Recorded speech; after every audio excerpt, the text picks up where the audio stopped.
Hello, AICE Journal Paper. So today your assignment is going to be preparing for your EOCs and your NWA because we are going to take our NWA, the final NWA of the year, tomorrow. So I'm going to go over a quick little strategy on how to analyze rhetorical devices in an argument, because that seems to be an area that is heavily questioned on, and I think is the most beneficial to you. So we're going to learn how to smell today.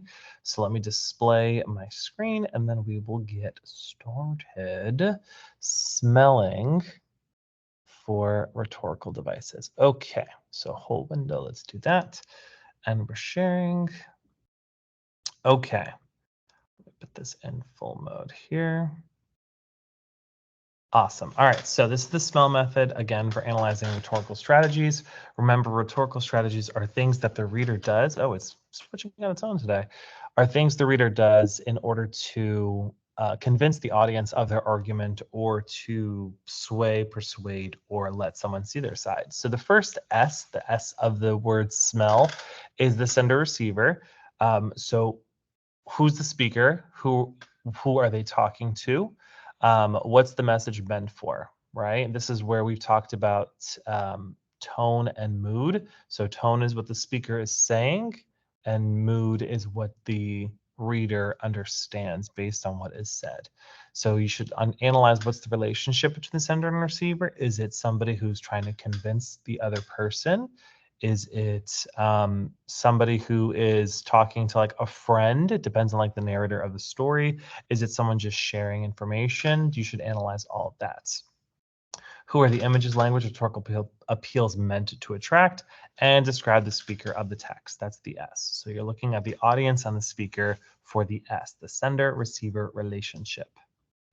The M is the message. This is where we talk about what is overall what they're trying to say, right? So summarize the statements made in the text.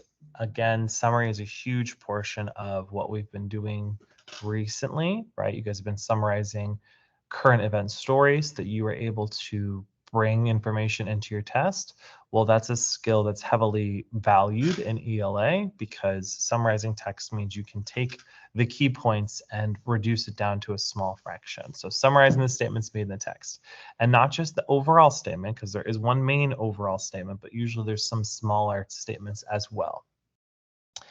E is the emotional strategies. We've talked about ethos, pathos, and logos before. Remember, ethos is character and credibility, or the ethics. Pathos is the emotional appeal, and logos is the reasoning, the logic, the numbers, the data, the key information, the stuff that we should trust more than anything else.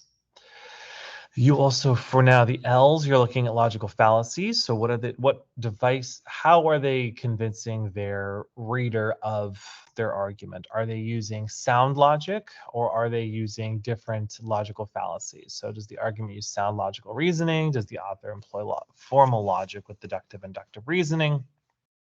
There's formal logic there. I'm not going to read everything to you guys. You guys are going to have the slideshow as well. I'm just going to go over the key parts. But again, you're looking at logical fallacies. How is the person convincing the audience of their side? And then last but not least is language, looking for specific words and phrases chosen by the author. So we want to make sure, we want to see how they convey their points. Sometimes they're going to use just cut and dry, straightforward language, and they're going to just tell you exactly what they want you to hear. Or they might fluff it up and they might use extravagant adjectives.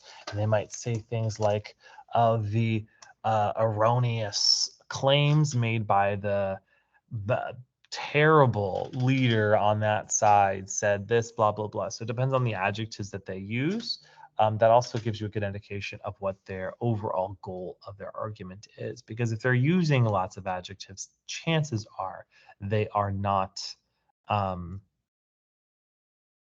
chances are they're using some logical fallacies there, right? They're appealing to your emotions when they're using those big adjectives, because they're trying to convince you. Not saying that they're not right, but also you should be wary of that as the reader.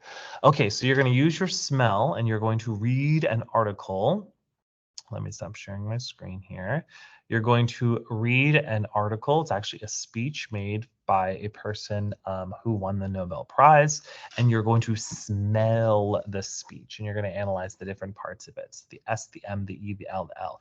And I'm going to put that slideshow on Schoology for you all so you can access it and reference it as well.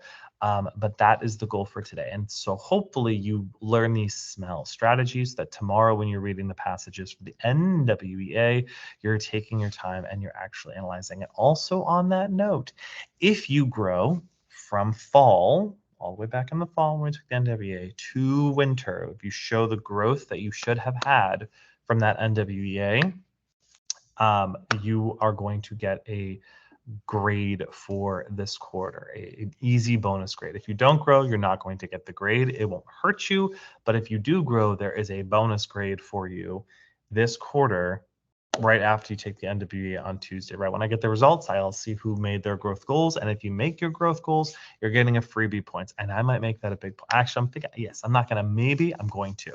It's going to be a nice 20-point grade in the grade book, which will be really nice for quarter four. So please, please, please, please, please try your hardest. Take your time. I will be in the classroom for the NWEA, and I'll probably reiterate this again a couple of times, but just so you go home tonight and get lots of rest, so you wake up tomorrow well rested and ready to go. If you meet your growth goal from the fall to now, you are getting a free 20-point grade in the grade book because of the growth that you showed in ELA. Okay, so use the smell strategies if it helps you, and I will see you in class tomorrow.